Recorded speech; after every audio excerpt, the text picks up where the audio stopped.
এটা ধরা। না রে বন্ধু, কালকে তো রোজা, আমি সিগারেট আর খাইতাম না। রোজা দেখি তো আজকে যা খামু ভরপুর খাইয়ালমু। একটা বছর পর রমজান পাইছি, এই রমজানেও ছিলাই নিজের পরিবর্তন করতে হইব। পারলে তোরাও নিজের পরিবর্তন কর। আরে বাবা, পরিবর্তনের সময় কি গেছে গা? আমগো তো এখন যৌবন কাল, ঘুরমু ফিরমু, এনজয় করমু। যখন বৃদ্ধ হয়ে যাবো গা, তখন না নামাজ পড়মু, রোজা রাখমু। মানুষের জীবনের 1 সেকেন্ডের ভরসা নাই, আর তোরা আসস কবি বৃদ্ধ হবি, নামাজ পড়বি, রোজা রাখবি।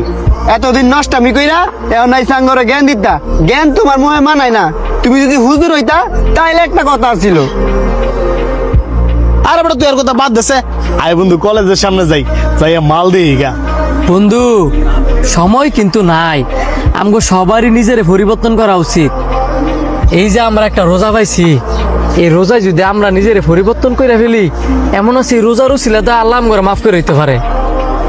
শোন, আমগর যে বয়স, এই বয়সে যদি আমরা সময় নষ্ট না কইরা বেশি বেশি ইবাদত করি, আল্লাহ সবচেয়ে বেশি খুশি হয় এই যৌবন কালের ইবাদতে।